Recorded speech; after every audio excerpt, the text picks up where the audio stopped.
Well, that was the soundtrack to Blood on Satan's Claw, the iconic 1971 horror movie directed by Piers Haggard, composer Mark Wilkinson. And that was followed by Rosemary's Baby, the theme to Rosemary's Baby, by Krzysztof Komeda, the Roman Polanski equally excellent movie with Mia Farrow on the vocals. My name is Robin Hayter. Welcome to On Film, in which I'll be taking us through different aspects of filmmaking, whether it be acting or producing or cinematography or whatever, different aspects of filmmaking business, as well as appreciation of what's out there. And for this first instalment, we'll be featuring not just one, but two British feature films with a look at St. Maud, a brand new movie, independent British movie that's being shot in the Scarborough area. And later in the programme, I have a chance to speak to the producers of that film and a member of the cast. But before that, another independent British feature film, Kindred. My first guest is Bill Fellows, who played the lead in Kindred, actor originally from Middlesbrough, and done a lot of work over the years in every aspect: television, radio, film. Pleased to say we've got Bill on the show, on this very first show, to talk about... Hi, Robin. Oh, hello. Hi, Bill. Hi. I'm here. I can hear you now. Oh, fantastic. Have you ever been to Scarborough when you were young? Did you ever go? I've been to Scarborough lots of times. I mean, Middlesbrough's only 60 miles north, so as a child we went there all the time. Woodby, then Scarborough. Okay. And also we used to go to Botlins quite a lot.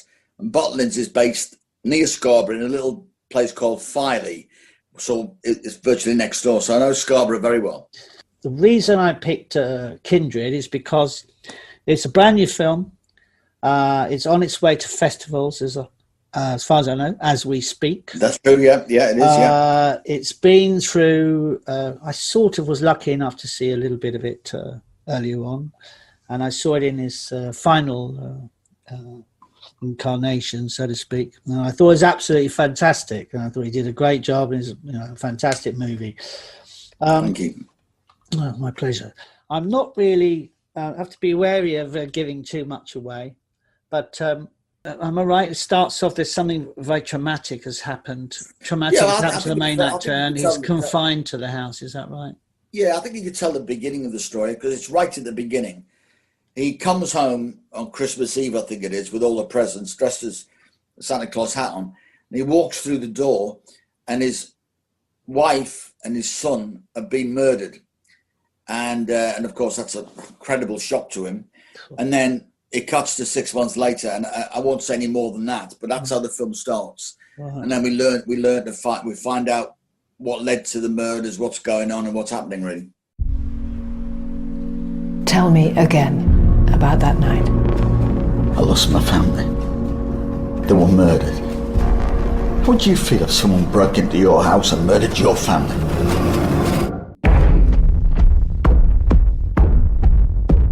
I got scared. I don't forget what they look like. Is that why you won't leave the house? Because you think you might forget Sarah and Michael?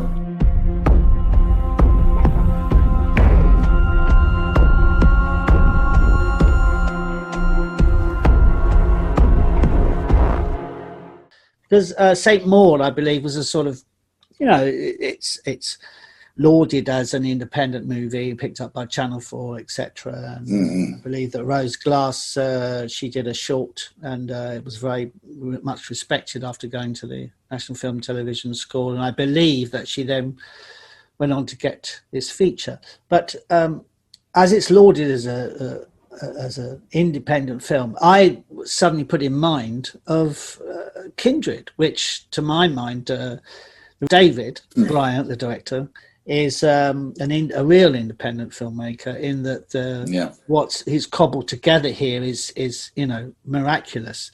And I think, just while you've got perhaps your other hat on, that you were involved in producing. Is that so? Kind of, yeah. I mean, I helped it along. I mean, I'm involved in the production because literally we had no budget. So I became part of the team that helped get the film off the ground. I mean, what's incredible about the film, and Dave will tell you this, when he decided to write it, he realized we hardly had any money at all. So he wrote the script based on that. So he based the script on his house. He based the script on my character being agoraphobic, so he doesn't go outside. And all these things were budgetary ideas, which he turned in his favor to make it really a great film. Some actors seem happy to talk about their process. Some say they don't have a process. Some say, well, you know, it's up to each actor, etc. From watching your movie, Kindred, it's an incredible performance, and there's a lot of there's a sort of intensity which builds throughout the film, and there's a huge emotional curve, etc. in the film. Did it help you being in this single location for you as an actor, the influences of being in this single building, or do you just approach each job as it comes? Well, I approach each job as it comes, really, but I mean, I think it was helpful. What was odd for me as an actor, and you'll appreciate this, normally when you do a film, it's normally over 3 or 4 weeks. Well, because of this particular film, it was over 1.5 years. So, for example, in the film itself, you will see me walk up the stairs and open the door, but that was done 6 months apart. So that was very hard for me as an actor, because everything was like a big jigsaw, and so to get into the part, each time I had to almost start again, because we never did more than 2 days ever. So you couldn't really get a run at it, but it's turned out all right, you know. And basically, I think with most people, you've just got to really tell yourself exactly where you are in the film just before the take, and you've got to put it together all in your head. And Dave was great, you know, he's a great director. He helped me enormously. Right. And I understand Jane Asher's in the film. You know, from the Jane, yeah, she's wonderful. Jane Asher. Well, again, cleverly written about the location. We realised we needed a psychiatrist to come to him, and that's why he's agoraphobic. So she actually comes to his house and talks to him there. So you see her quite a bit, and she's very good in it as well. And a lovely person, Jane Asher. Yeah, she is. I mean, I've seen the film, and I absolutely agree with you. Yeah, superb. Yeah, fantastic. Yeah. I mean, the way you work together is brilliant. Hello, Doctor. John, what on earth? You look awful. Yeah, come and sit down. I can lose my mind. Let me make you a cup of tea. Hmm? No, please don't leave me. I don't want you to get hurt. Who will hurt me, John? You can tell me. He might be listening. Have you been taking your medication? It's not the pills. You've stopped taking them. He's been here. He's been here before. No, please, he's been waiting for me. Now listen to me, John. Watching me. You've stopped taking your medication, which has opened a door in your brain, and now someone has walked through. No, he's here. He's really here. Yeah.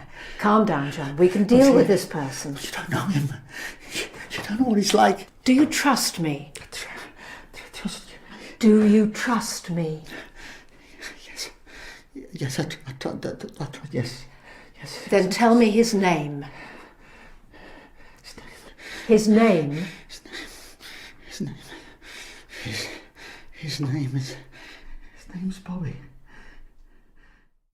You know, the main character is confined to his house. That's a very clear thing about Kindred. Yeah. And that, in turn, his psychological state is sort of seen through a fisheye lens in a way. Yeah. Which is why I'm interested in this inside-out thing rather than outside-in, because there's everything done. And you hear a lot of people, in everyday life at the moment, having gone through lockdown, and some people have gone a bit, reported feeling a bit stir crazy from not seeing people and I was just wondering if it informed the performance, but obviously it didn't. If there was no, because we finished it. I mean, I haven't done any acting on that film for a year. Oh, so I finished my job. Yeah, a year ago. That's interesting, because I think that in a way it has even more resonance. It's now when you see it. A few people have said that actually. On their own in this space. Yeah, it is. I mean, fundamentally, like I said, without giving too much away, What surprised me about the film, even when I saw it, I remembered it, was actually it's quite sad, and it's about mental health.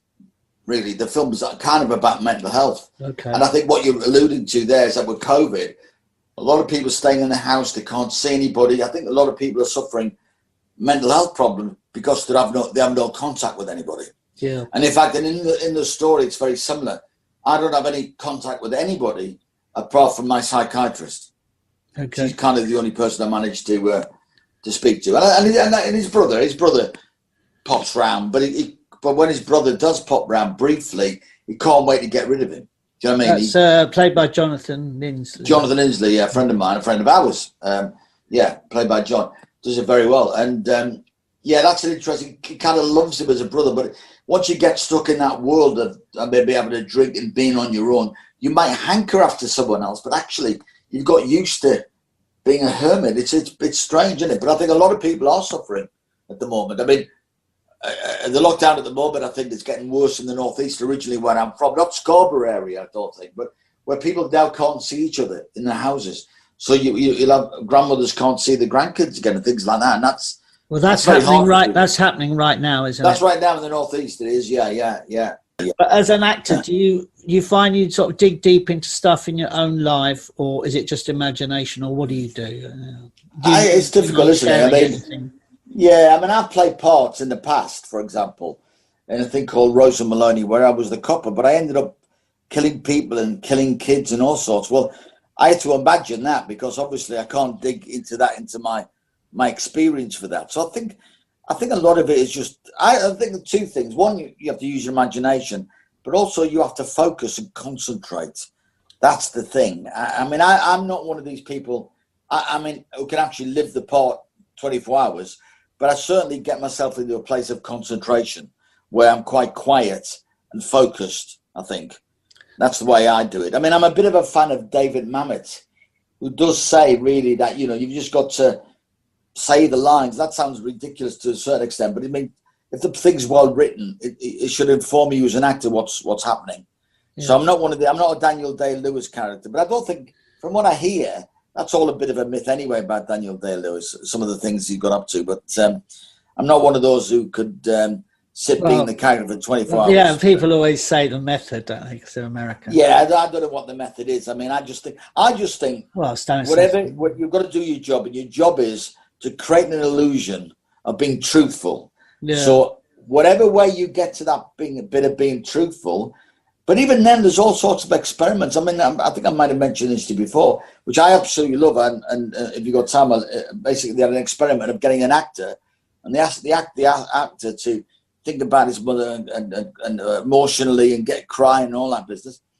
So they filmed it, and then they showed another actor they told to turn left, turn right, look sad, look down. Oh, yeah. When they asked the audience who they believed the most, they believed the guy who was told what to do. So, I mean, there's a very famous Russian director who started. Actually, was an editor. I think of it as Kuleshov, and he did this. He had a shot of a bowl of soup, and then a shot of a face, and then a shot of a baby crying or something. Yes, he juxtaposed them around, and everyone was totally wow. Look at the incredible acting, Yeah, and depended on the order of the shots. Depending on the order of the shot, that's method, isn't it? Team effort. Okay, well that's good. I know that Bill Nye. I heard Bill Nye say at some point that there's an awful lot of. In his opinion, there's an awful lot of stuff gone about acting. He said he just does it, I tend to be more on Bill Nye's side, if I was honest. Which actually, weirdly, I saw a fantastic film 2 days ago, written by William Nicholson, who wrote Gladiator. It's called Hope Gap, which is set not far from us in Seaford, and his absolutely brilliant performance is him and Annette Bening, and they're both fantastic in it.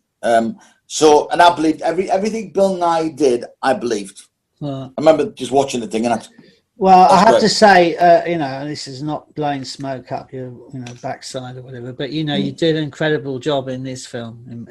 Thanks, mate. Well, I appreciate coming from you, a fellow actor who I respect. That's my role on this is to do the radio show, but just for somebody watching it, and I thought it was great.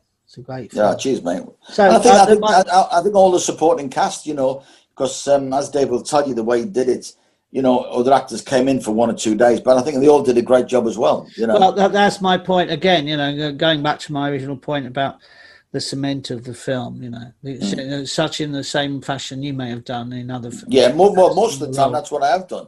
Play those kind of parts. I've just been given the opportunity to have a lead part in it, and a friend of mine, Mark Benton, is a good actor. I watched it and he really liked it. Yeah. And he said to me, it just shows what you can do given the opportunity. Exactly. And a lot of actors don't get the opportunity. Well, I want to, part of this program is to talk, you know, I'm, you know, quite lucky to be able to sort of do anything I want on these programs. And while I'm quite keen to encourage people, youth and filmmakers and people about going out there and getting things done. As we're on the subject of movies and cinema and, you know, various things like that and acting and originally going back to growing up in the Northeast, did you have a local cinema that you went to as a kid, and did that get you on the road to watching movies or what? Absolutely. Well, I mean, we went the ABC cinema, which weirdly enough, my mother, well before I was born, obviously, she was an usherette there selling cigarettes. Where was that, Bill? It's called the ABC in Middlesbrough Cinema. And my mother worked as a cigarette girl there. So it's cool. So she kind of was into the movies because she worked there. And then she was the one that used to take me to movies when I was younger. Wow. Mainly sort of Cliff Richard movies, was all Cliff Richard stuff. Well, the young ones or Summer Holiday. Summer Holiday, that was all the kind of stuff. Espresso Bongo, bit before you. Yeah. And she loved all those type of films. And we went there because she used to work there. Go back to the subject of horror, which is today's show that we're dealing with. I mean, I will be making, I think, you know, elsewhere in the program, I mentioned a few horror films that I like. Any particular horror films which you might like that have stuck in your mind or any favourite or? Well, stuck in my mind so badly that I recently bought the film again on DVD to watch, and I'm too scared to watch it. When I watched The Exorcist all those years ago, that was the most terrifying film I've ever seen. I've never forgotten it, and I've got it in my house, and I daren't watch it on my own. So I'm going to need, but even with people, I have to go to bed, I've never forgotten that film. Never. I mean, I like other horror films, but that one was just incredible. Well, there's incredible film. Yeah, Bill Friedkin, who I'm actually saw. I was lucky enough at film school to see him give a lecture about. Oh wow! And I mean, you know, incredible filmmaker who started off in documentary actually originally. I don't know if you know that, Bill Friedkin. I didn't know that. Do you think that film? I mean, I'm interested if I can get the courage to watch the film again. Will it be as scary this time? But does it hold up? I mean, it's over 30 years ago, isn't it? Yeah, I think I saw some of it I did see some of it a few years ago. Oh yeah, I mean it's way back, but I saw some, and I was, you know, because Max von Sydow is fantastic, and all the actors are, and you know, the lead, and the way it was shot, you know, is quite a terrifying film, but you know. And I think I was quite scared last time. I don't think I'm particularly, you know, I don't really like horror film. This is the funny thing. I do like some, and I did watch that film, and it was incredible. And well, I'll talk about it later, but do Kindred, for example, would you class it as a horror film, or is it a psychological thriller? With it, I mean, what would you? Well, I was trepidatious about watching it because I'm a bit squeamish. And actually, you've brought up the subject of The Exorcist. I mean, I think probably Saint Maud, which I'm, you know, seeing trailers of and learning about, you know, some of that is to do with possession and stuff. And there is, well, you know, we've seen it in the trailer. There's a scene of levitation. She's levitating. Oh, right. So that's like The Exorcist. It's absolutely frightened the willies out of me. And I thought, you know, I'm not sure. When I was told you can do anything on this show, and somebody said, well, they're filming that and it's a great new movie and all these, you know, it's got all these acclaim already. I'm sure it's brilliant. And I'm even going to be interviewing someone who was in it. And he said that watching the other actors was sensational. I know it's going to be a great movie. But, you know, I was like, oh, blimey, I'm not sure I want to do this because, well, I'm not sure I want to do the show, but I'm not sure I want to do horror because that frightens the willies out of me, that kind of thing. But it's in your mind, doesn't it? when you go to bed at night, you get your imagination. But then I thought, look, come on, Robin, you know, it's a film program, and you know, Yeah, don't worry, grow up, you know, to grow up. Yeah. And then I thought about films that I'd seen, you know, Rosemary's Baby, and a lot of these incredible movies that I saw, which are, you know, plenty frightening and brilliant in another way. But you put your finger on it now, just Bill. You know, the thing about The Exorcist, you know, this demon possession, the way that it was shot. It was ahead of its time in many ways. And as I say, Bill Friedkin was a documentary maker before. So he kind of his style, and he did it as well with the French Connection. He did it with that as well. Yeah. He had a certain way of working, which was slightly different. Anyway, I'm going to have to wrap it up now. It's a pleasure talking to you, my friend. Pleasure talking to you. Thank you so much for coming on the show. And I look forward to speaking to your director and writer, David Bryan, about Kindred. Absolutely. He'll give you. He's an intelligent guy. He'll give you some real insights to it. It'll be good. Well, thanks very much for being on the show, Bill. All the best, mate. Thank you very much. Bill Fellows, thank you very much.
direction of the President of the United States, stay in your homes. I repeat, stay in your homes.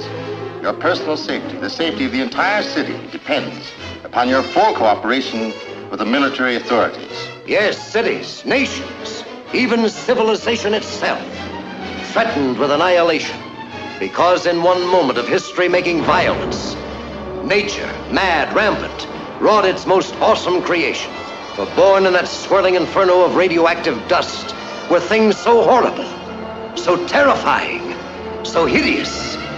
There is no word to describe them.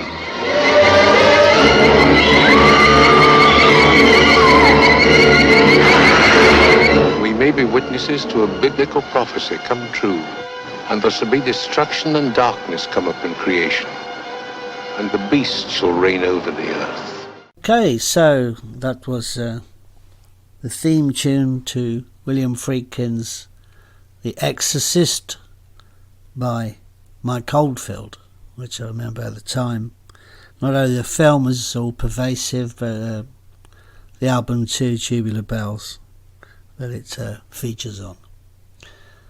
And that was followed by the trailer for Them, which was a 1954 movie, before my time I have to say, but I saw it on the telly as a kid, black and white, and I will never forget it. I was absolutely terrified. Giant mutating ants, so on and so forth.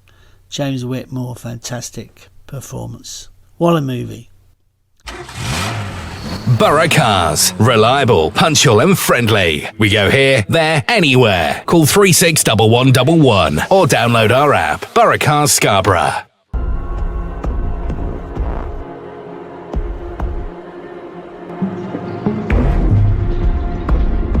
Are you seeing things? Hallucinations? Michael, I can still feel them here. It's if they're in the next room, just waiting for me.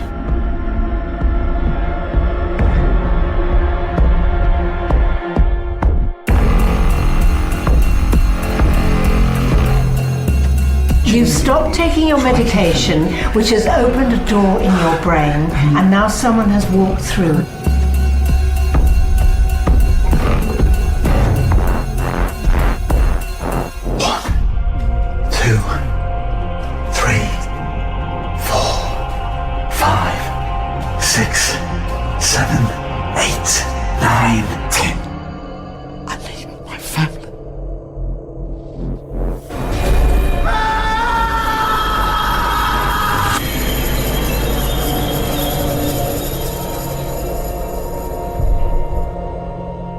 You'd tell me if I was losing my mind, wouldn't you?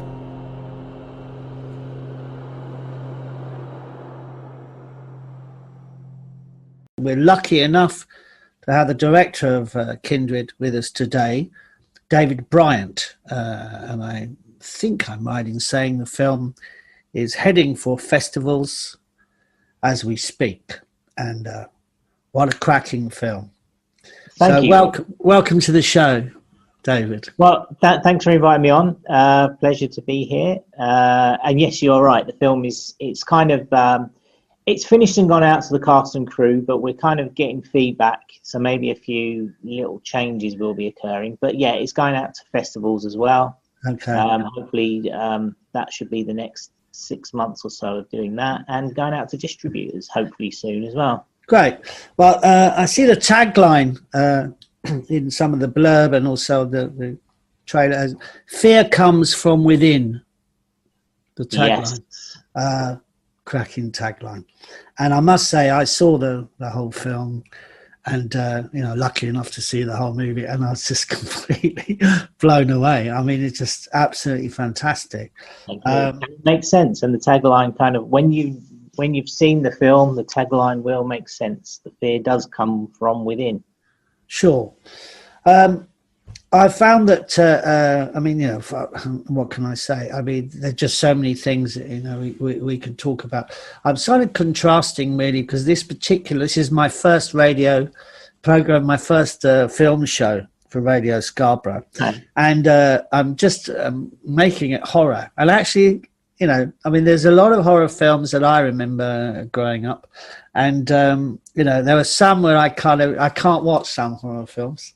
But I have to say, I started this particular show talking about Saint Maud, which is a movie which is being shot around in the Scarborough area, as well as I understand in London. It's a film that was taken by a filmmaker who I won't talk too much about it, but it is essentially my understanding is that she went to the London College of Communication and then afterwards to National Film and Television School and made a short horror and got picked up by Channel 4 and did this great movie. And it's £2.5 million budget. Nice. Oh. So it's so it's been promoted as this sort of indie movie, right. And you know, well, it's fantastic as well. But more about that another part of the show. But coming to you, I have to say that I think your production values are absolutely through the roof and absolutely fantastic. And I know for certain that you don't have £2.5 million to make. No. This is your fourth feature as well, isn't it? It is, yeah. It's my fourth. They've all been, I guess, I'm not sure what you call them really, micro budget, but probably less than that really. But they're all kind of scraped together with hardly anything, basically. Well, I mean, congratulations, because I think everything in this, I mean, the cinematography, the editing is superb, the performance is superb, your choices.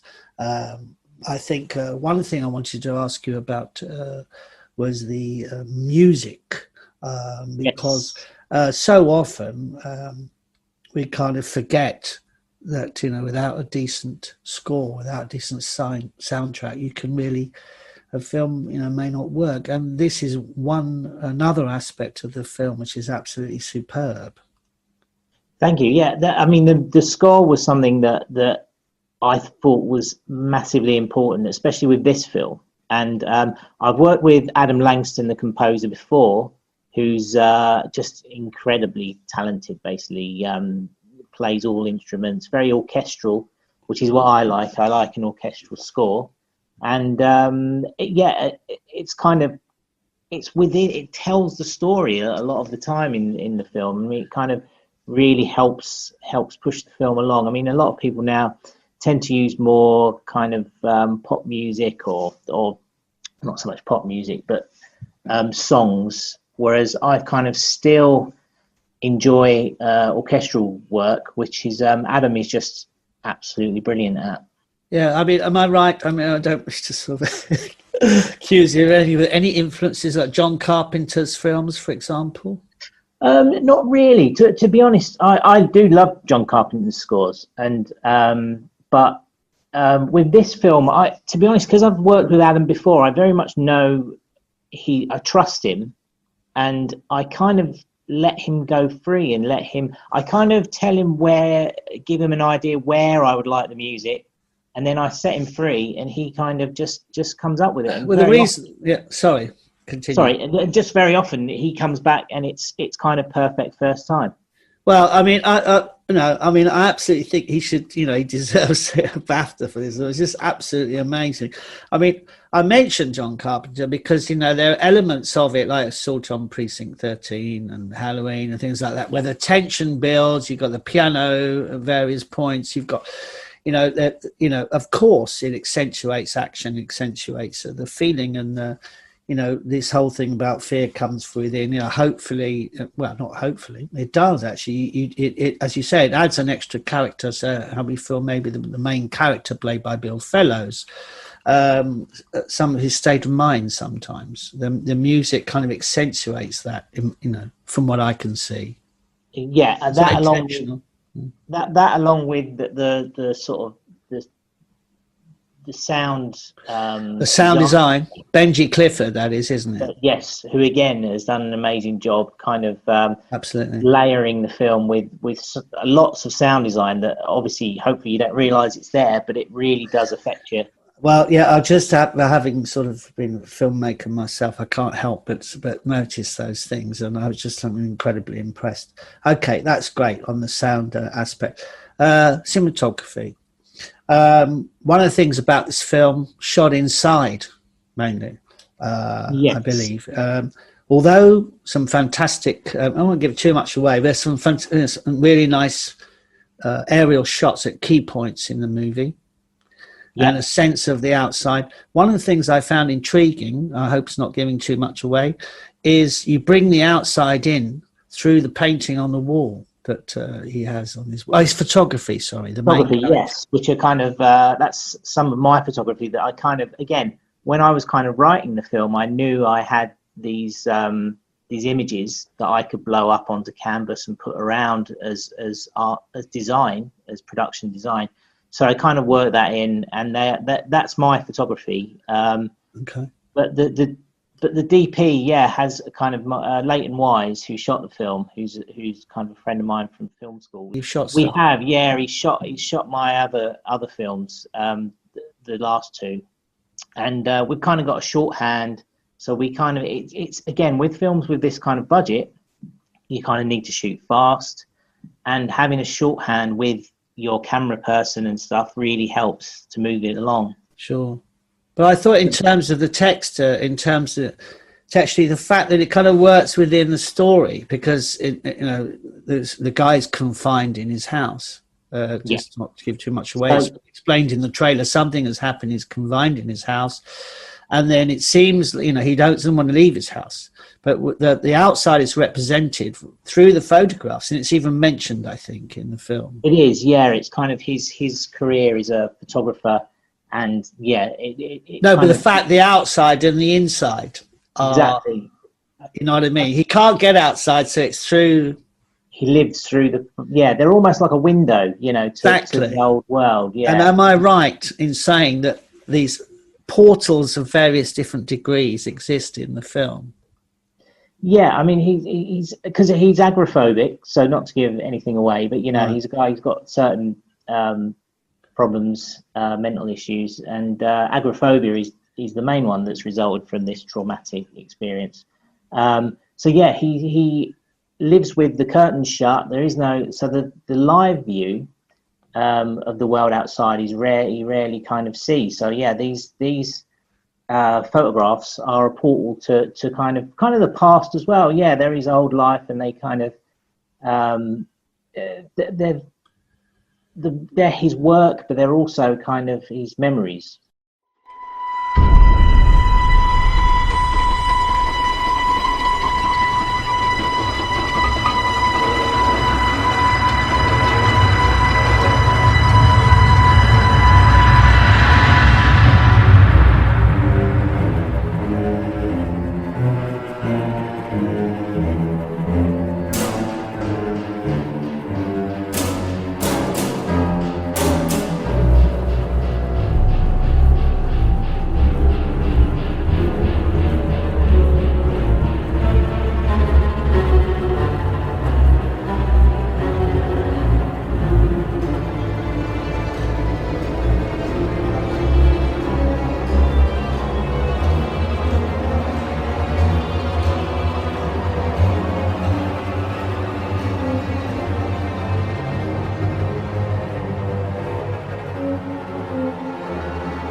You have some excellent supporting actors in the movie.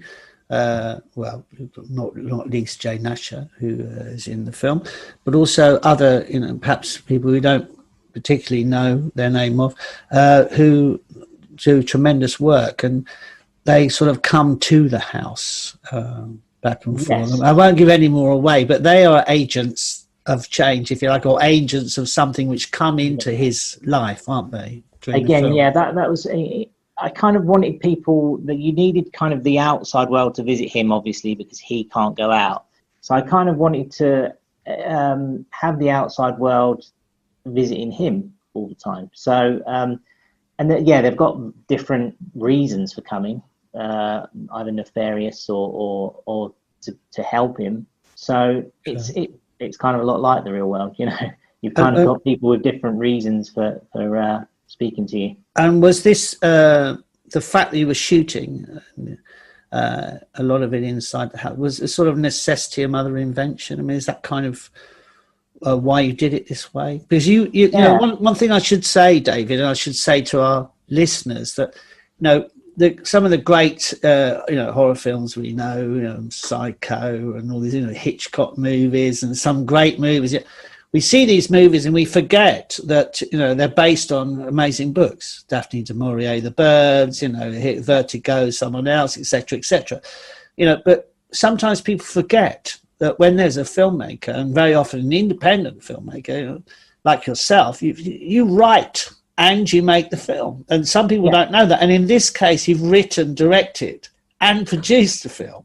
And so and everything else. So people, everything. People, and you've done such a brilliant job here. I mean, because for you, it starts when you just have a notion of you like to write something, doesn't it? Yeah, I mean, with me, because I've made low budget stuff before, I kind of knew I had have a very, very small amount of money, and what I did have was a pool of people I could work with and trust, including actors, where I knew I could pull them in. And again, I very much worked out how to kind of do these in a short period of time. And for instance, if you're kind of, my idea with this was to have a guy agoraphobic that straight away kind of means he can't go out. So you're going to shoot the whole thing in one location, and then have other actors in the film, but very smaller roles where I can shoot them in a day or two. And it kind of just helps because people obviously can't give you huge amounts of time when you're not paying them anything. So you kind of can shoot like that. But I mean, my story wise, the budget informs the story. You're restricted, but in many ways it kind of frees you up to just write. You have exactly the same issues you'd have with any screenplay. It's got to make sense and push forward, but in many ways it's kind of makes it easier to write because your constraints. And one thing it's often been said that the money is up on the screen. People have said about some movies. I would say that your money is on the screen, but also in the soundtrack and in the editing. And to my mind, the editor on this is, again, I mean, I saw another low budget film he did, Blood and Carpet, which a mutual friend of ours who passed away a few years ago. Graham Fletcher Cook did an incredible job, and that was in a house as well, funnily enough. But this editor, I mean, he's just a magician. And I'm really, I mean, you guys should all be, up there making big movies because the talent that you've got on this film. I'm sorry, but this is absolutely, this is what I feel. I mean, Chris Burton, the editor, Chris Burton and I it's been a labour of love. It's taken a long time to make. I mean, how long? We kind of shot on weekends over the several months.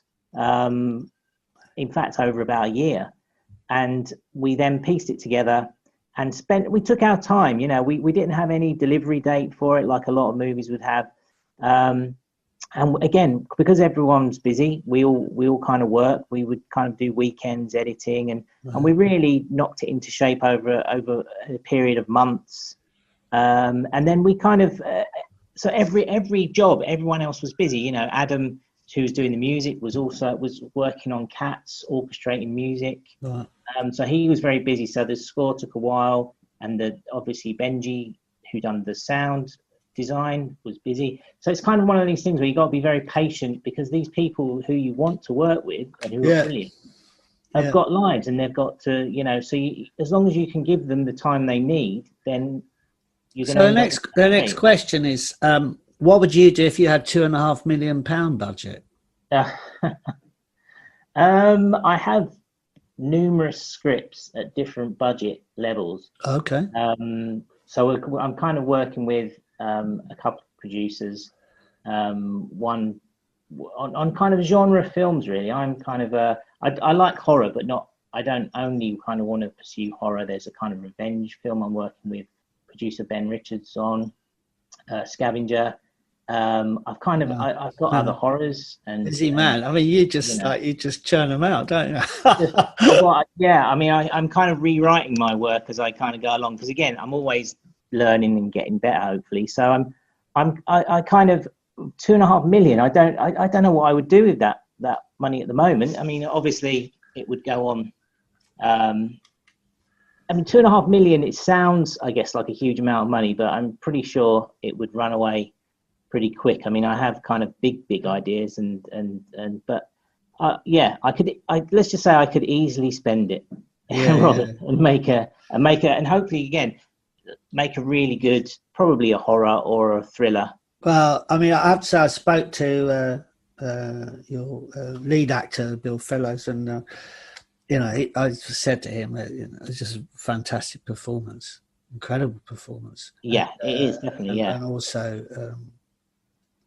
With Jane Asher together, the chemistry works really well. But not only that, all the other actors together. So the talent as well. So Michael McKell is absolutely outstanding. Yeah, he's a great, outstanding. I've seen him in a few other movies.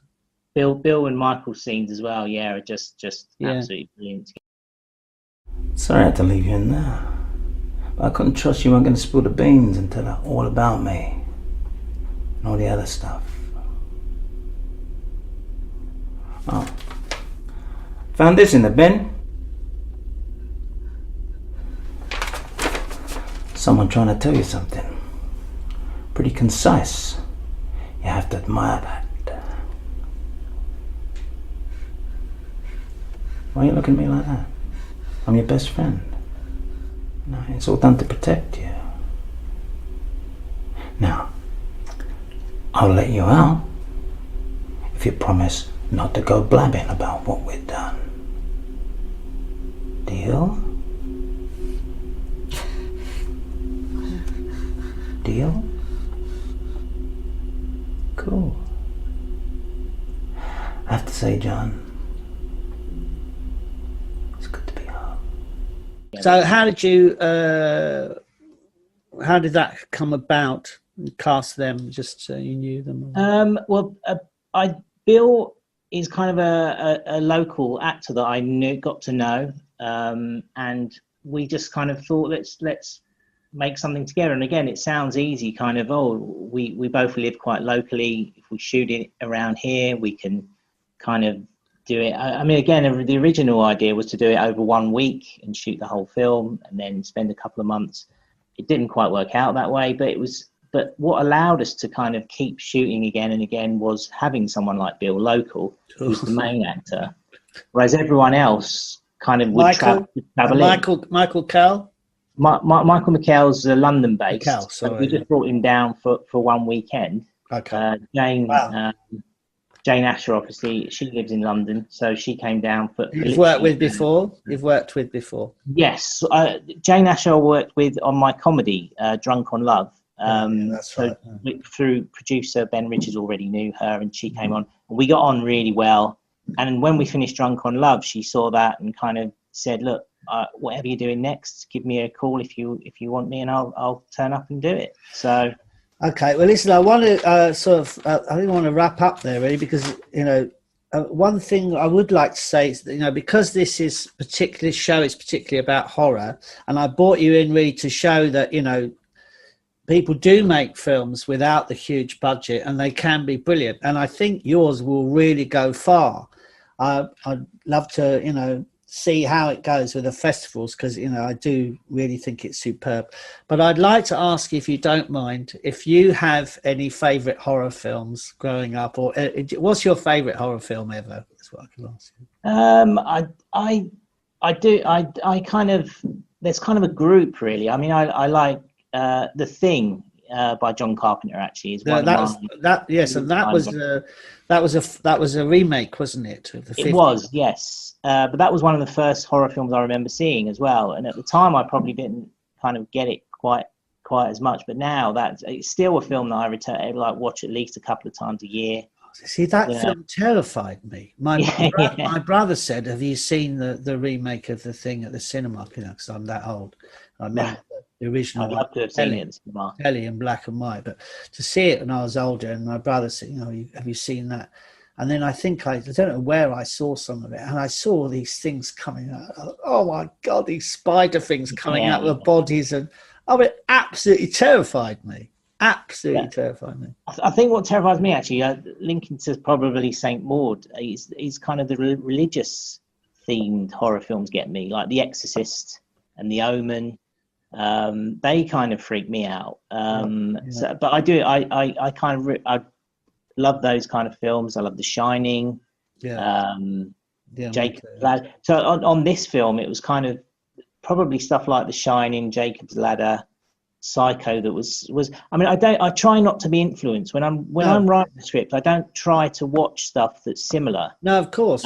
Because I try to. I don't think with Kindred there's much in it that you can watch and say, "Oh, that looks like something else," or "It feels like something else." Hopefully, it's kind of its own. What I liked about it was I was talking to Bill about this, about the editing, actually, sort of off air.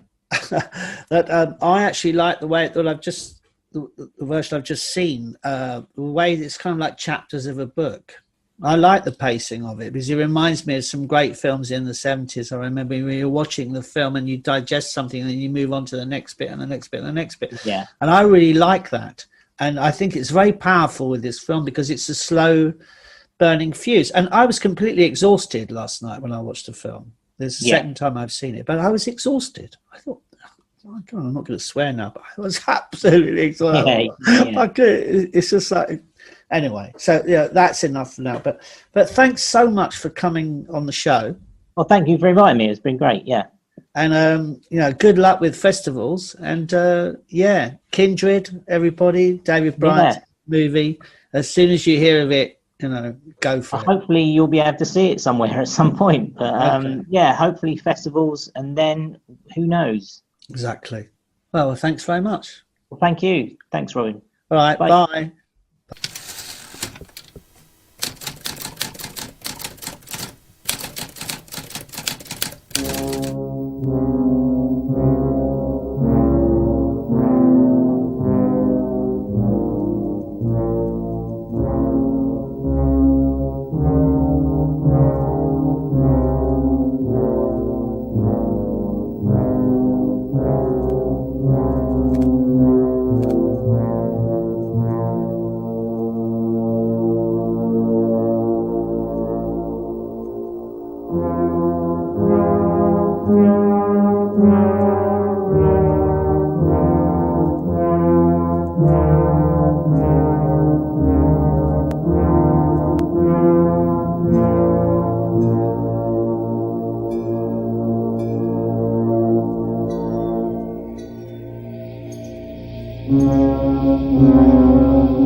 All work and no play makes Jack a dull boy. So that was obviously the theme to The Shining, Stanley Kubrick's classic 1980 version of it. The theme was by Wendy Carlos and Rachel Elkind, followed by Ennio Morricone's theme to The Thing, John Carpenter's 1982 remake of a film which I saw on telly as a child and frightened the wits out of me too. And talking of Morricone, I'm just going to play this wonderful horror film which I sort of mentioned earlier, by the late Graham Fletcher Cook. He directed it. A wonderful no-budget movie. Graham was a great fan of Morricone, and I think it shows in some of the soundtrack here. Made on a shoestring, and really fantastic. You can still get it online. It was well praised by the critics, and deservedly so. Cracking central performance by Annie Birkin, ably supported by some great actors, including Julian Firth, one of my favourites. And the film is called Blood and Carpet, and here it is. Do you want to tell me what happened?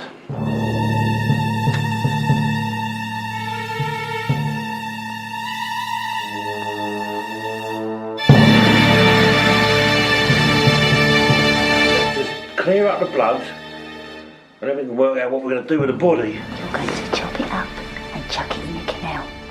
Well, we can't just leave it there, can we? Saw the head and hands off first. Alvin, come in now. Ta-da! Hello, Ruby. Paul, you took your time. What's the matter? You got trouble with your guts? She loves me. Can't get enough of me, Wilbur. And that's when we thought we'd see it. See what? The dead body. What? Yeah, the dead body. Me and Gwenny, I told ya. Our problem is the witness. It's going to be very hard to discredit a man of the cloth. I ain't going back to Holloway. Alright, police. Thought I'd keep it in the family. You coming out of the club tonight? Don't mind if I do. Cheers.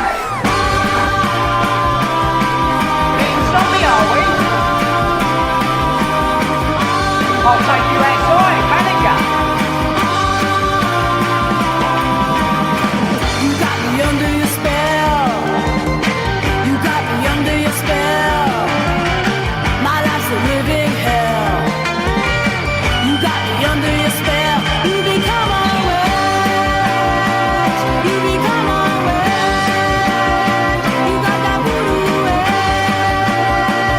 You become our witch. Radio Scarborough. Radio Scarborough. Radio Scarborough. Radio Scarborough. I would not feel so all alone with Radio Scarborough. So, having heard about Saint Maud, this new horror film, I've invited somebody from Scarborough, brought up in Scarborough, to give me her thoughts about some of the locations, or well, just sort of some of the vibes about Scarborough. You'll see what I mean. Her name's Lisa Pickup. Are you there, Lisa? I am. Oh, hi, Lisa. Welcome to the show. Yeah, Lisa, no, what it is really the particular film Saint Maud. It really is. It just has some locations around Scarborough. Some place called was it Holbeck Cliffs, and the harbour. And then it uses the seaside and stuff. I mean, I have spent some years near St Leonard's on the south coast. So some people compare some of these seaside towns with each other. But often during the winter, they're empty, and sometimes the sea can be a bit wild. I don't know. I'm just interested to know, because this film, it uses some of the locations, and I think that it kind of evokes a sense of living in a seaside town, and the main character, just to briefly tell you, it's a kind of story about this nurse who works in a hospice, and she looks after a cancer patient, and she's very religious, this nurse, fairly recently converted, and she becomes convinced that she has to save the soul of the person that she's looking after. Well, let's have a look.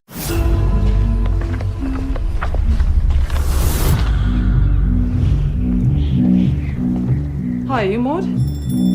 Yes. Dear God, it takes nothing special to mop up after the decrepit and the dying.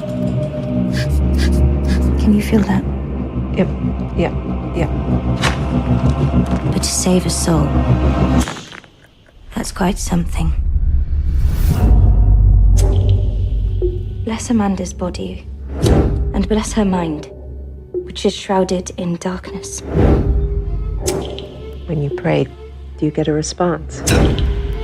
It's like he's physically in me.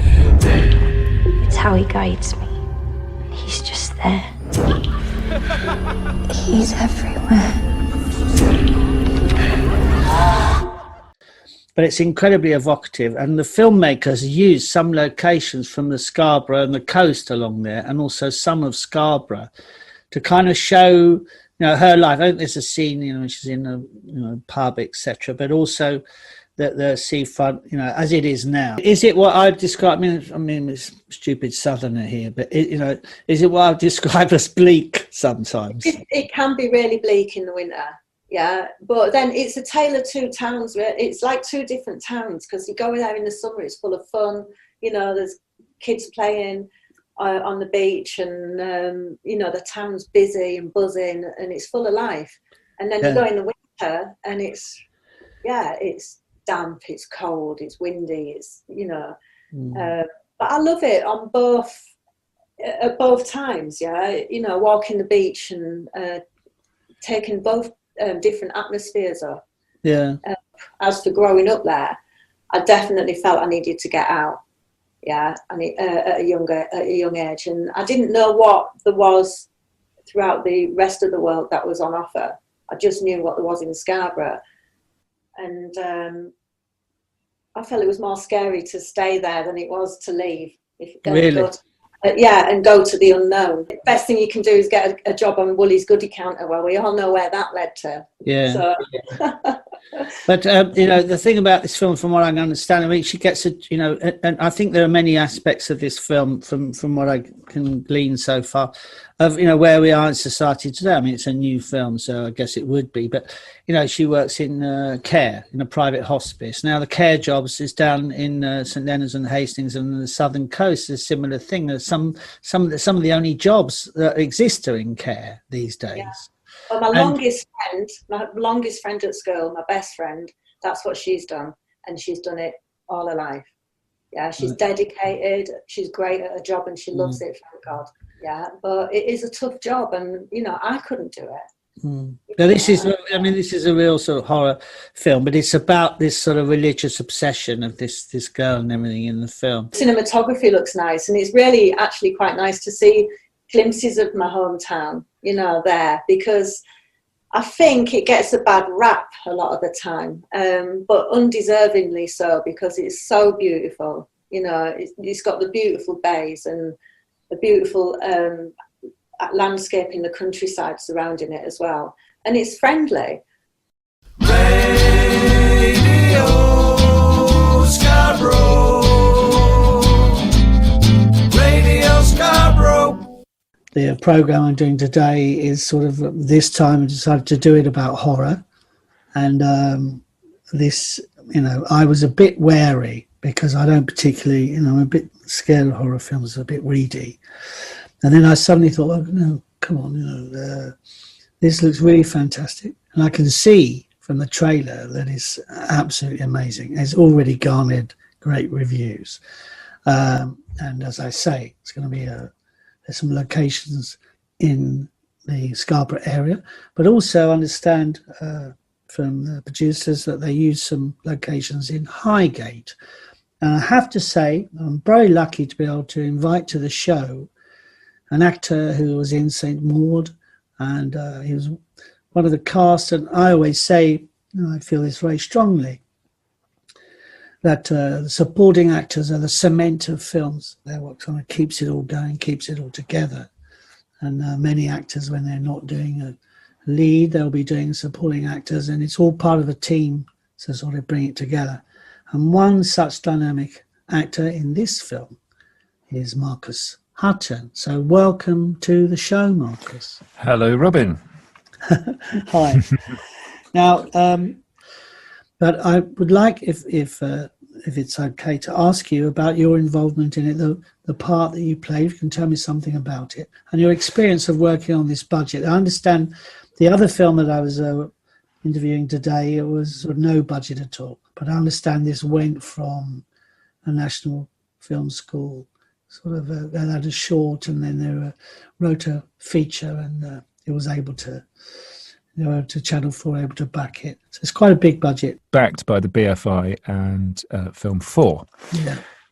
And it was shot with a relatively small crew, quite a small cast, but it is an absolutely fantastic bit of writing and filmmaking with it's a two-hander, really. It's Jennifer Ely and Morpeth Clark. Right. And Jennifer, this is the nurse and and the patient. Yeah, there's so Morpeth plays a carer for Jennifer Ely's character, who's an ex-dancer and hedonist who's got terminal cancer and is dying. And I mean, Jennifer Ely's a veteran actress, an absolutely fantastic actress. She absolutely.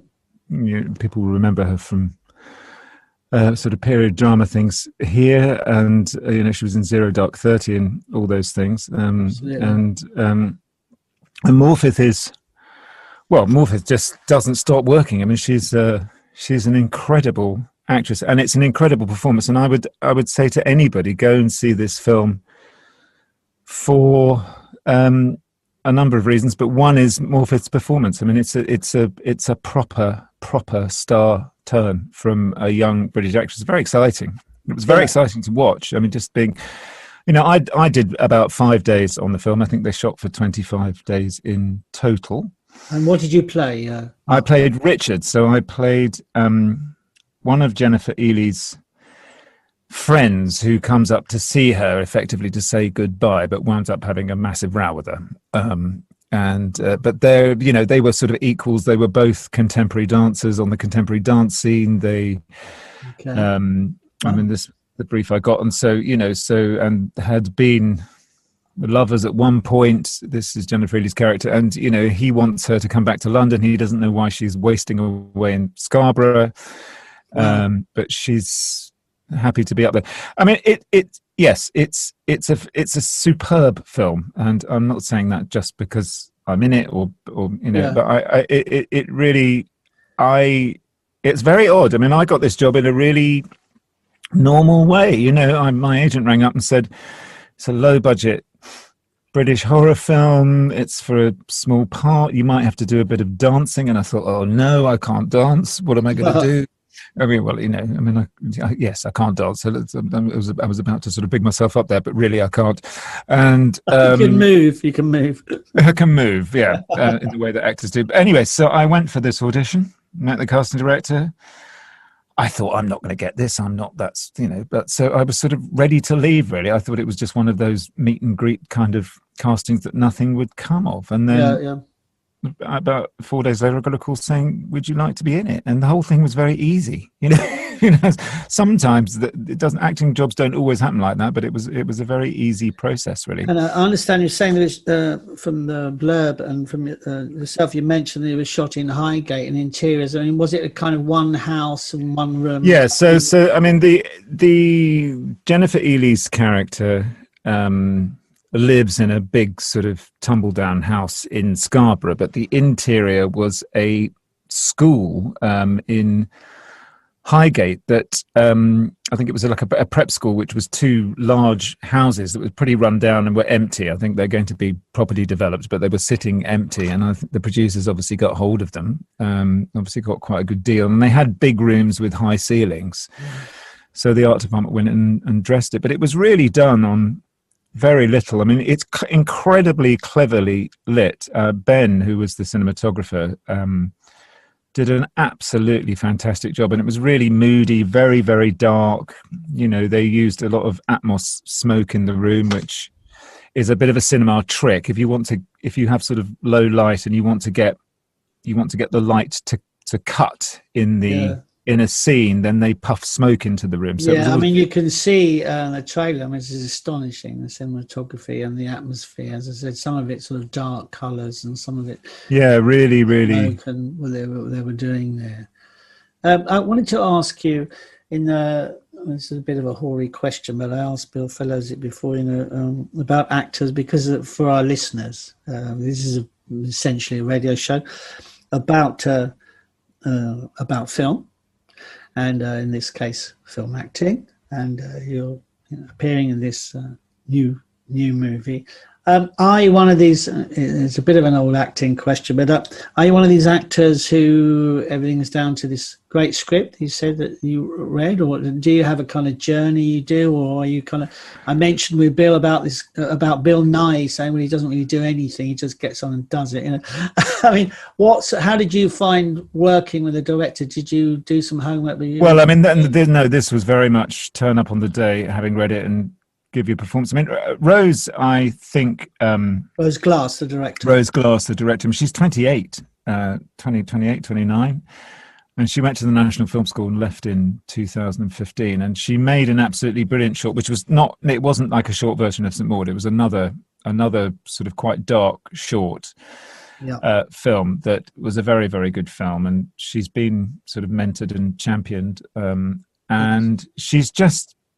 she's got a particular psyche. She's actually, I think, she grew up as Christian upbringing. She's a very nice, well-spoken girl and all of that, but she's got a really dark sensibility. And I mean, I kind of follow her on Instagram now, and she's always posting kind of weird creatures and all sorts of things. She's got a real sense of the macabre.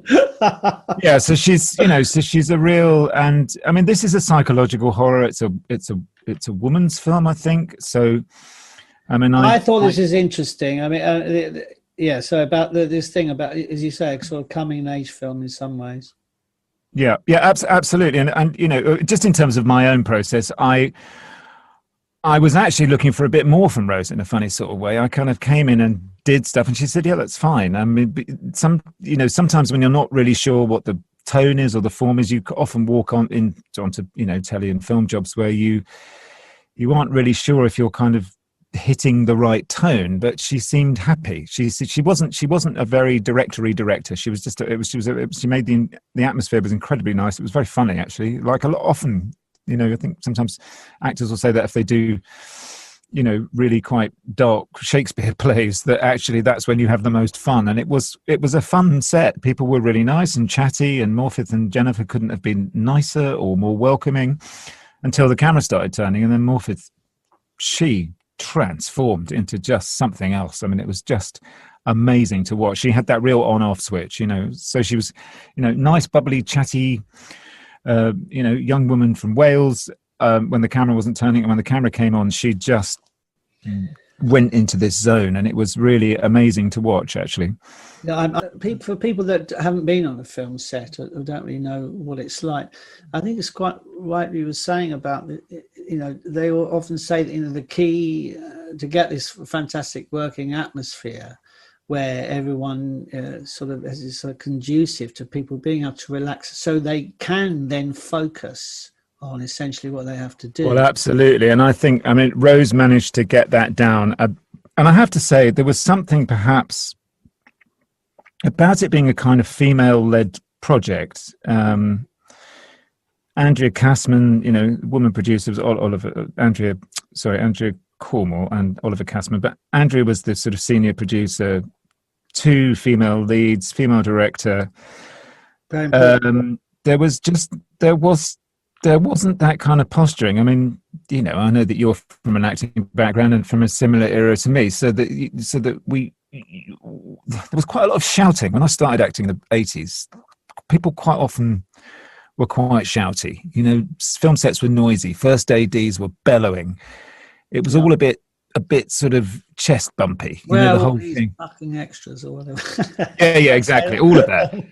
And but this was a very quiet set. All the crew and the first and everybody, they all had these little earpieces in. So instead of yelling across the room for something, they all talk to each other on these little microphones now. They've got these little radio sets. Yeah. So that quietens the whole set down. It just means that people are sort of muttering to themselves and get, the grips and the sparks and the crew and the, they're all getting on doing their job without yelling at each other. But it is true, isn't it, always? I mean, it always has been an absolute discipline on a film set. You can't make a film without absolute discipline, the first assistant and everything, because, there's so much, time and money, but also the concentration, the talent is all there to help you do your job. Well, that's it. And I think St. Maud is a good example of how somebody sat down and worked this out on paper before they started making the film. Somehow, I think Rose had done years of work on this script, fine-tuning. And I often say that to people. I mean, my son is at film school at the moment, and I keep saying to him, look, the cheap bit is the paper bit. Sitting and working it all out costs very little, but once you've got a crew and actors turning up, you're talking, you're talking hundreds, even millions of pounds a day on, depending on the size of the movie. And if the material you're working with isn't great to start off with, it's going to be quite hard to make a great film. So I think a great film starts on paper. And this, I mean, when I read the script, I read it cover to cover, and I thought, wow, I thought, God, this is good.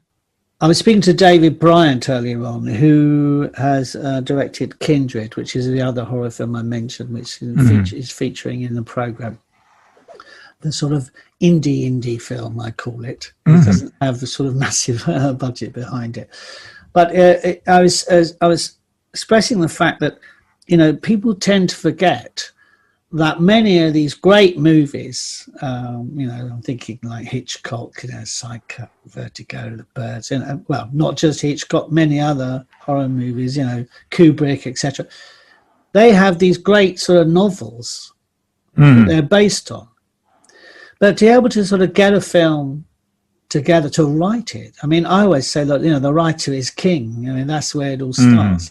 Of course, yeah, but it is. I want to just see if I can go back to the acting again on this particular thing, because, as I say, we are lucky, absolutely lucky to have you, because this film is really being held as this fantastic big British movie, and I'm sure it is going to go far. The trailer, I mean, you can tell. I mean, it's got 92% on Rotten Tomatoes or something, which is a massively high score. It won. I mean, Rose won the IWC Schaffhausen Best New Director Award at the London Film Festival. It was runner-up in the London Film Festival. Well, it's also great for, as you mentioned earlier on, the rise of, at last, sort of women directors more coming to the fore. I mean, remember the late Antonia Bird a few years ago that I knew very well and worked with, and she was still kind of trying to fight for women directors, and now with all the Me Too and all this, there's more and more people being given a chance to write. And I think that what you see, I think what you'll see with St. Maud as well is it's a woman's horror film. It's a horror film through the eyes of a female director, and there's a moment in it. There's without giving anything away, there is a sex scene in it, which is really interesting because it's horrible. But it is, you absolutely, I was aware watching that scene, I thought, I'm watching something with a female eye on the proceedings, not a male eye.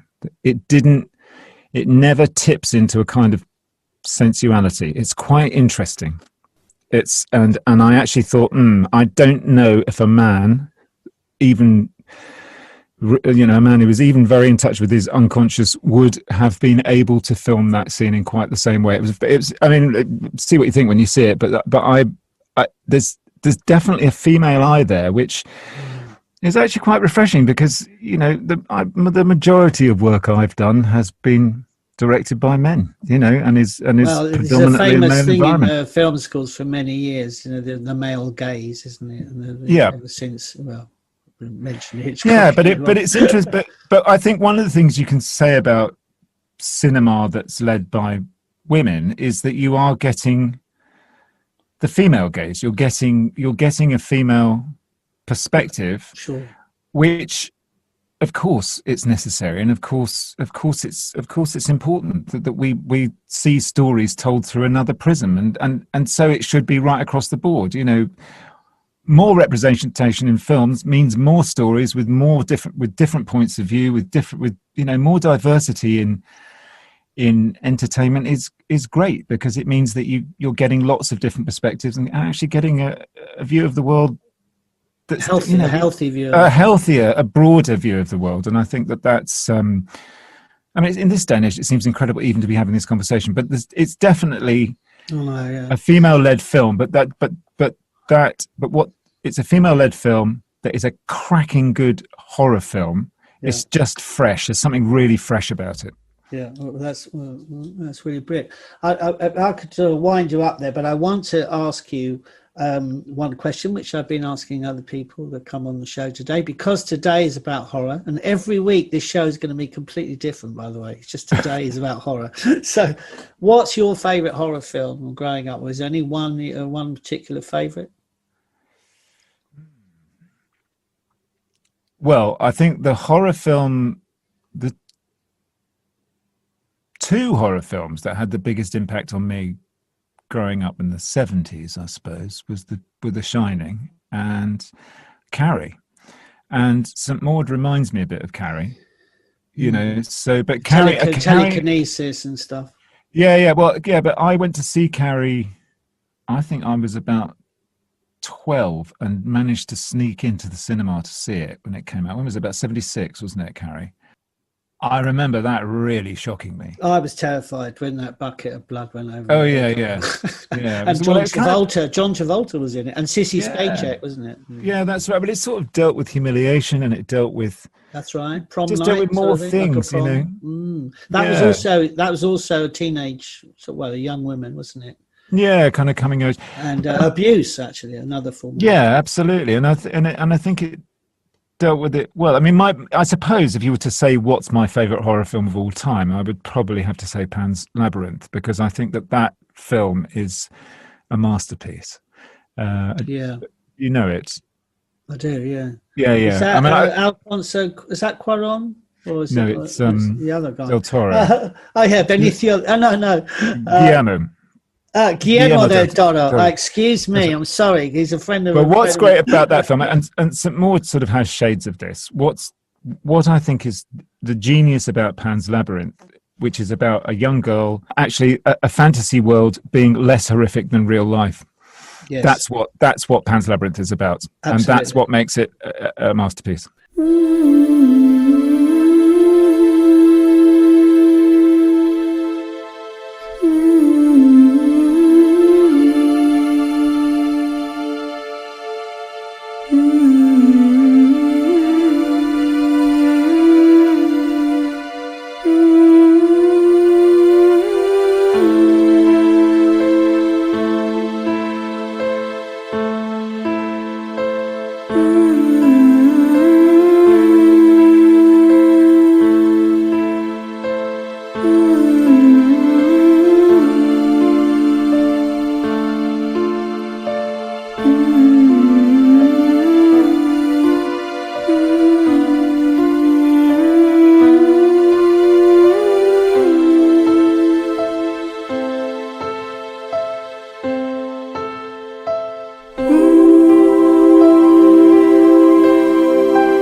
That's brilliant. Pan's Labyrinth. That last very succinct summing up of certainly of that film, and food for thought for watching St. Maud. Thanks for coming on the show, and good luck with your next job.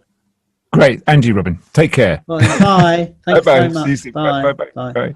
radioscarborough.co.uk. I'm pleased to say we have one of the producers of St. Maud, Andrea Cornwell, on the show. Welcome, Andrea. Oh, thanks for having me. I have to say, well done. Congratulations. It's just an extraordinary film. Absolutely amazing.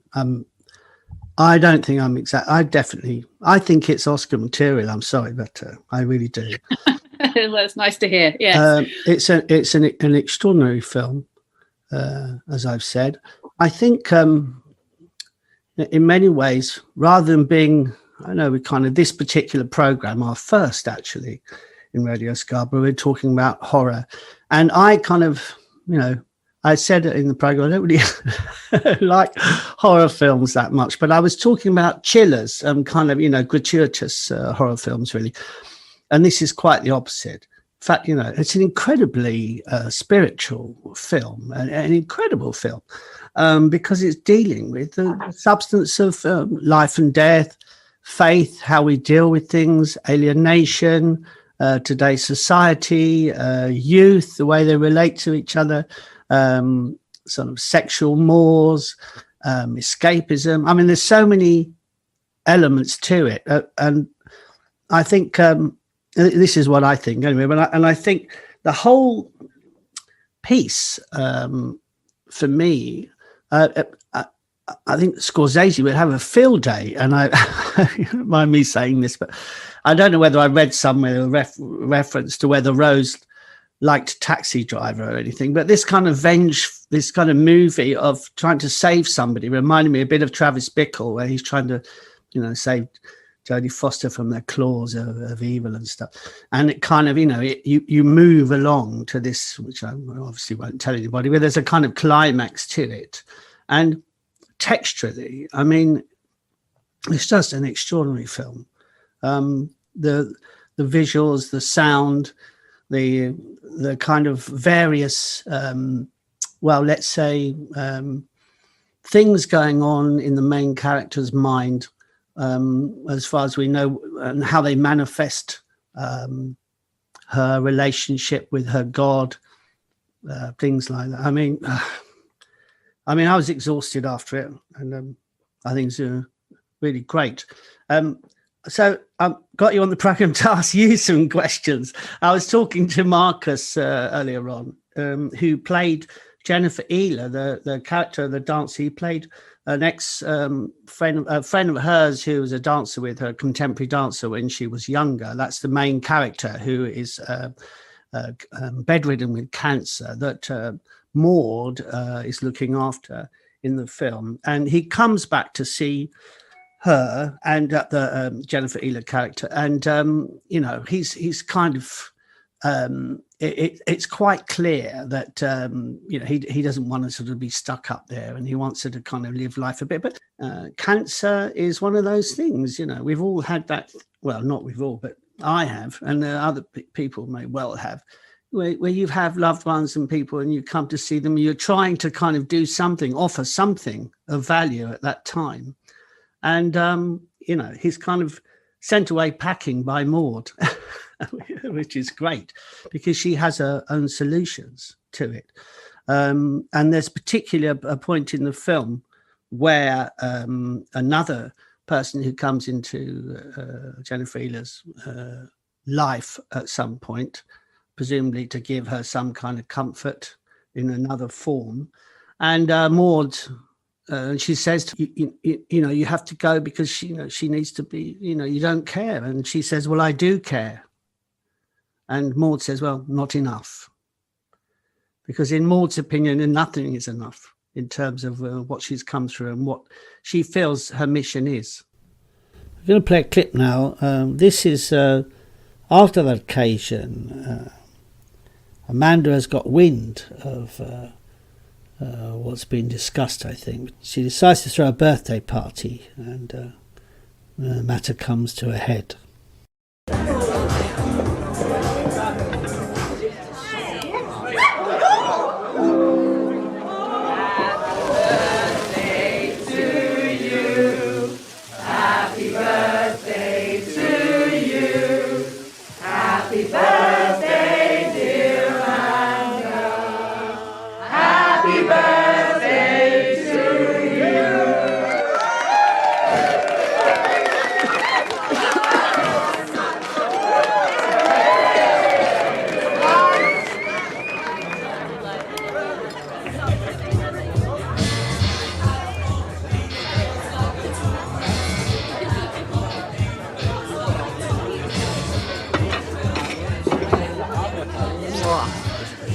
So, Carol, how did you and Mandy meet?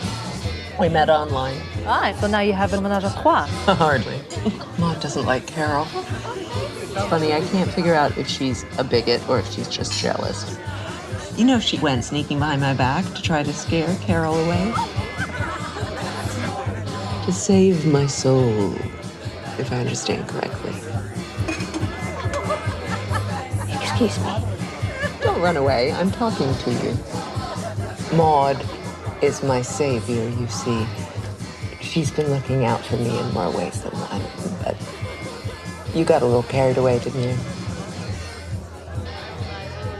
So what is it? Am I indecent? No, you're lost. Richard, I'll show some moves. Oh, but of course.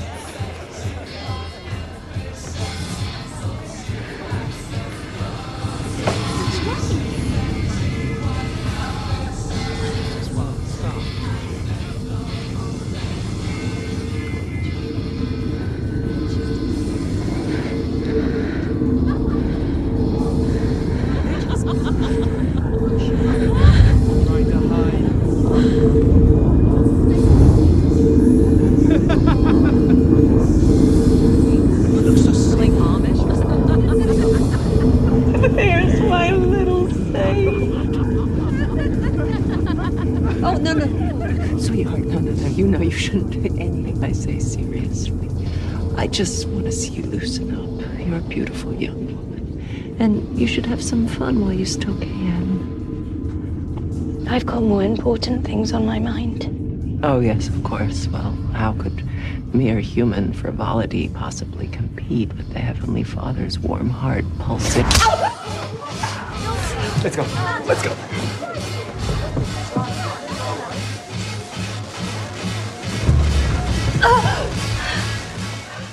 What we did agree, actually, speaking to Marcus, was that, and shame Rose isn't here, that she must have, he reckoned that she must have spent years on this script. I mean, it's just an extraordinary script, you know. How many drafts, I don't know, but it's just an incredible piece. Yeah, I mean, there was quite a lot of drafts. It's Rose is fantastically talented. She this was her first feature, which is extraordinary in itself, Yes. given how accomplished it is. I mean, she came out of a background of film school and doing short films, and I think, like most debut filmmakers, this started out as quite a sort of nugget of an idea that she'd been living with for some time. So Okay. I think even by the point she came to write a script, this was already something that she'd been teasing out and playing with different themes. So yeah, I think people often come out with quite extraordinary work on their first films just because they have lived with it for so long, whereas by the time you enter your second and third, it's much more of a kind of sit down, let's write something. Yeah. You always end up tapping into something quite, personally resonant. I mean, this is very much a fiction. It's not a story that is about Rose, but I think you need to kind of explore ideas which are important to you in your first film. Yeah, but of course, it's interesting what you're saying at the beginning about some of the references and Scorsese and Taxi Driver is absolutely a reference. Rose often says which is more of a joke, but I think it's actually true that, you know, what if Travis Bickle was a young girl living in Scarborough? No, totally. No, but that's exactly what I thought. And I also, I was very impressed with the whole of the cast, actually.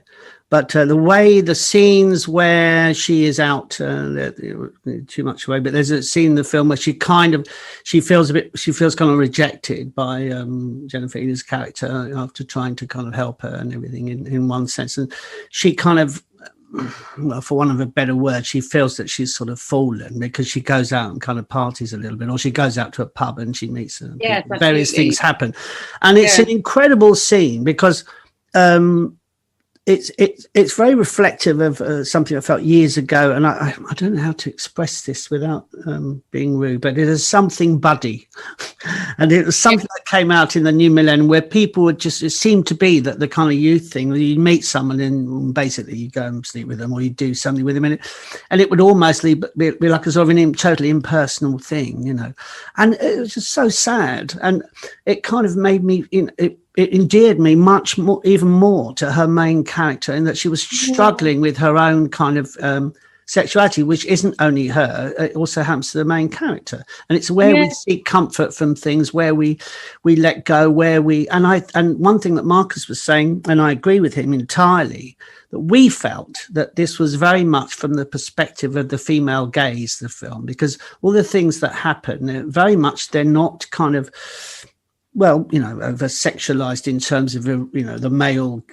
gaze of eroticism, all that kind of stuff. I mean, I'm going to go into Laura Mulvey here, but it's very definitely written by a young woman. And I sense as well, and I don't know, I could ask you this question, but being a women producer, one of the half of the producers here, did you feel that very much you were supporting that voice and bringing, because it's beautifully shot and very cleverly done. Yeah, I mean, that's definitely an aspect to it. And yeah, I mean, the two lead characters are both women, and Maud's own story is absolutely about her trying to find out who she is as a young woman. I mean, I think there's a big theme of loneliness, which is particularly interesting to explore in these times, you know, when so many people are feeling so detached from the world, and things are beyond their control. And, you know, a lot of Maud's actions are driven by loneliness. I mean, you know, she is on the surface of it a very religious person, but I think the more you spend time with her, the more you realise that this is not a kind of organised religion that she's clinging to. It's not even a particularly thought out methodology. She's perhaps drawing on things that you might suppose are from a Catholic upbringing, or, you know, she's pulling things into her life, but it's quite a recent thing for her. And, you know, that sequence that you referenced when she goes out, without giving it away, I think you'd suddenly kind of go, oh, she hasn't always been this person that we've met. You know, yes, exactly. Entirely. That's wonderful. It kind of unveils that kind of her earlier life. And also the other things, I think, you know, I kind of felt that films would almost be called the agony and the ecstasy, though, because all through it there's this kind of, you know, that's, I mean, it has to be said that more, how do you say it, Morphy, do you say it more? Morbid. Her performance is absolutely incredible. I mean, the way she kind of physically inhabits the character, and kind of, there are some shots where you think, well, is that a special effect, or is that, you know, is that her stretching and moving, and it's just it's absolutely extraordinary. And you know, they're brilliant, those moments. I mean, she's a wonderful actor, and she's so funny. And I mean, and you know, but there are bits of the film that are absolutely funny, and they're supposed to be, you know. So it's not just a kind of horror moving. There are, you know, there's definitely, you know, she is a very light touch, but, you know, she can utterly transform. I mean, she is moving and raw, and but those physical transformations, there is a little bit of enhancement squirreled away in there. I thought American Werewolf in London at one point. I want to think you're going there, don't you? So you know, for a couple of them, there's a sort of hint that way, but it's real. Yeah, sorry, I'm saying that it's. They were intended to be full, you know, CGI shots, some transformations, and actually when they did it sort of felt in performance like we kind of didn't need it. So actually, we ended up there are bits in there, but we pulled right back on all of that. It's very subtly done. I mean, in some strange way, it could be maybe related to some of the dance, you know, that the main character has done, the kind of performative, you know, dance in the kind of Martha Graham thing. And there's almost like, you know, she and her, when she kind of extortions, you know, extortion, whatever she does, it's kind of feels almost like a dance. I mean, perhaps that's no, it is, and it's, you know, I mean, Rose did a lot of dance films. That's when really, you know, and short films. So she's always interested in dance and movement. And I didn't know that. We shot those separately. There's a little bit where you see some of the Jennifer Ely character's work. She was once a kind of world-renowned contemporary dancer, and we see little glimpses of it. Though it's very good the way she comes in. We see there's one particular, I mean, very cleverly set up, by the way, the set design and everything. There's one bit where someone comes in, they sort of go through some of her past posters and stuff. This is very clever. I mean, I on the subject of set design, if you don't mind me sort of interrupting again, there was one very scene which I remember. Hope you don't mind me mentioning, but it's where Jennifer Ely's character Amanda, isn't it? She's being administered sort of at the very beginning, I think, by Maud. She's being massaged or helped or something, and she sort of laid down like a crucifix on the floor. She's having sort of physical therapy. But it's in the well, to my mind, it seems exactly like, you know, a crucifix. I mean, there's so much symbolism in the film, and I mean. And we could be talking about this for years, the theological side of it, because I think it's very important. And there's things that we try to pull through the film. I mean, the posters themselves. We actually did a pickup shoot, so we went back and did some filming some months after the main shoot. So we were sort of colouring in the gaps in the edit, and actually, funny enough, things like going through the posters, which feels like a sort of small shot, was one of those bits that just added so much character and story to Amanda. And there's an opening shot which is a flashback in the film, the first thing you see, where you see Maud in a hospital and you know something bad has happened, and there's someone who was a patient, and the opening. He's in the same body position that Amanda is in that main poster that she looks at, and so, you know, there's all these echoes that are running through the film. That the opening, one leaves it in no, you know, there's no, you know, it's going to be one of those films where you see the opening. It's just incredible. But one thing I would like to, if I may, Andrea, is to touch on another aspect of it, because I've actually managed to get somebody on the show who sort of grew up in Scarborough. There was a young woman in Scarborough, and she left when she was 17, so got to go out and live her life in the city. And she talks a little bit about growing up there, because I wanted to try and get a flavour of the scenery around there, and also living there by the seaside, but also growing up, any spooky things, but mainly the kind of vibe of a seaside town. And I think it's very. I also have lived in the seaside town, St Leonard's down near Hastings, and. There's this kind of winter and summer thing. There's the vibe. There's the outside, the inside. But one thing I have to say about this film, in the same way that, and I have to say, if you look at the Blake references and things, you see, you know, so there's Blake's universe, which is kind of looked at by Maud, and she kind of, well, she sort of perhaps dismisses of it at one point. But the Scarborough is her universe, really.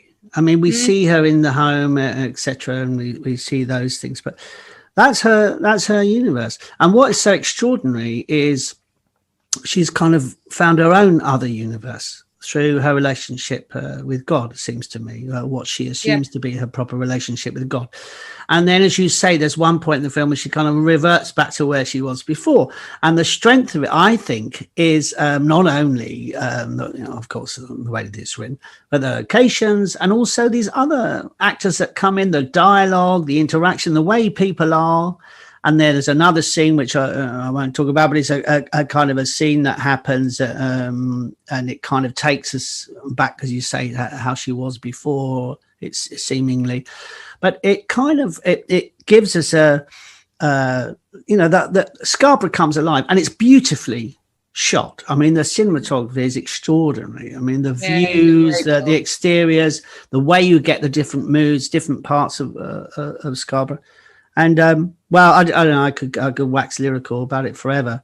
But if there's anything you particularly would like to share with our listeners on Radio Scarborough about the film, about using Scarborough, about what it felt to use it as a place, how you felt it enhanced the film. Yeah. No, sure. I mean, it's a very big part of the character of the film, and it wasn't scripted originally for Scarborough, and we people who know the town will absolutely recognise it. We don't ever call it name it in the movie, but it was always scripted as a coastal town, and there's a sort of wider thematic resonance to that. I mean, Maud is somebody who is on the edge of things, and there is a sense of being pushed to the edge, and it's we always looked at the coast. We were never in the town itself, so we did want to have that sense of cliffs and isolation, and yes, we were always looking for somewhere that had that quality. And then we scouted a number of places. We did look at Hastings, funnily enough. We looked at Blackpool, we looked at Whitby, but I think Scarborough we loved because it is just so cinematic. So the grandeur of the Victorian architecture. So it's a very elegant and beautiful place, but you've got all the arcades, and we're filming in the winter, so it's out of season. Yeah.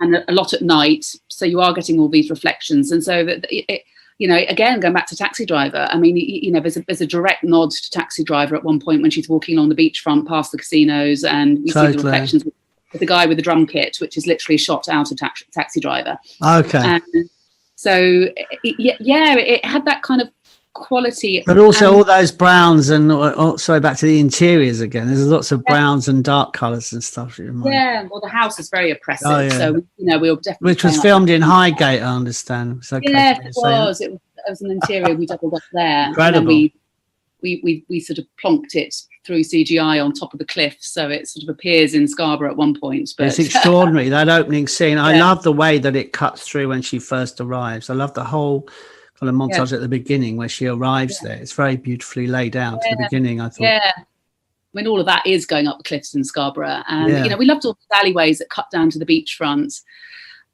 I mean, it was important for us. Maud is so detached, and to see all the kind of social places in front of you. There's all the bars and the cafes and the restaurants, and she just feels unable to take part in any of that. Absolutely. And but it's all in her face. But she's not of that world. So you read that very carefully, that she is one scene. It's heartbreaking. I think in this pub sequence that you talked about earlier, you see her trying to join in with a table next to her, who are just she tries to laugh with them and join in the laughing, doesn't she? Yeah, exactly. And of course she just looks like a complete weirdo, and they all completely just ignore her. And it's heartbreaking because you can see that she's craving human contact and just doesn't know how to go about getting it. So we really worked to bring that side of the night time Scarborough. There's some beautiful shots over the beach. So you got that wonderful crescent beach, of course, and when the sand's wet, you get all the lights from the casino reflected. I mean, it's terrific, and I think it supports the whole story, and it gives you an extra feeling. And I have to say, slightly moving on to my last point is that the care system, a lot of jobs these days, they're the only jobs that are on seaside towns in care. And, the issue of young people, unemployment, all those kind of stuff, where we are today, where people can be indifferent to each other, and where people are looking for something in order to sort of grasp and hold on to. I mean, I think it's clear that she obviously has some other issues as well, but it's I keep saying extraordinary, but it's the other side is what I would say. I think I sort of hinted on it earlier on, but manifestations of things sort of happening and occurring, there are plenty, and they are aided, I think, by the setting up of hyper kind of close up on. I mean, I think I read somewhere about the boiling soup at the beginning, so I'm not the first person to say that. But, you know, they're the minutiae through the film, various things happening, close-ups on to cutaway to things where it's very much the sound, and also she homes into them. And when she's in a situation, she'll notice some things that's slightly disturbing and disturbing her presence of mind, something loud or something, irritable, and all that kind of builds and builds, and then you start to, there are various things that happen and you think, oh, is that real, or how can that be real? That can't be real. But you're so along with her, you look so alongside her all the way through that you kind of experience it as well yourself in a way. Yeah, well, that's good to hear. Yes, I mean, that was very much how we wanted people to perceive it, and they do start creeping in. I mean, we were looking at films like, I mean, Repulsion is a big influence, for instance, and and her character at the beginning of that, it starts in a beauty salon. It's all very, every day, and she drops a nail varnish and you just see a sort of shot of it spinning on the floor from a very unusual angle. And it is that idea of kind of just being a world out of kilter that you start picking up on, but nothing's too odd, but you just know that there's a sort of brooding tension there. Yeah. And then, of course, by the end of the film, it's quite extreme. So it does go into horror territory. But we wanted people to be with Maud and on that journey. So you're not watching someone who is very. Well, I very much was, and I accepted it. There was certain things that one could say, oh, okay, which kind of suspend belief or whatever. But I thought, no, I accepted it totally. I mean, I was with her on the journey and I accepted it. I thought, well, it's a film, and a fantastic one as well. So, well, thank you very much. Yeah, no, that's my great pleasure. I'm glad you mention Polanski, because I did think a little bit of Rosemary's Baby here and there because of the colours and the dark sort of broodiness of it. But also Repulsion, because there's another film I'm mentioning later, Blood and Carpet, which a lot of it was, which is another indie horror film, no budget film, by late Graham Fletcher Cook. And he kind of use a lot of influence from Repulsion. I'm not saying everything you've done is Polanski influence, but I'm glad you mentioned him. It's all in there, yeah. But Andrea, I think really, absolutely hand on heart, I think this is going to be a super, super, super smash. Oh, well, thank you very much. Yes, we hope people will feel that they can go and support their local cinemas, and it's a difficult time for everybody. But it's a difficult time for the film industry. But we're thrilled to have such a strong reaction to the film, and I hope people will find it entertaining and moving. Okay, well, thanks a million, and please pass on our best wishes to Rose if you speak to her. Of course, yeah. Thank you very much. Thank you very much. You've been listening to Robin Hayter, and this is On Film. I'll see you next time.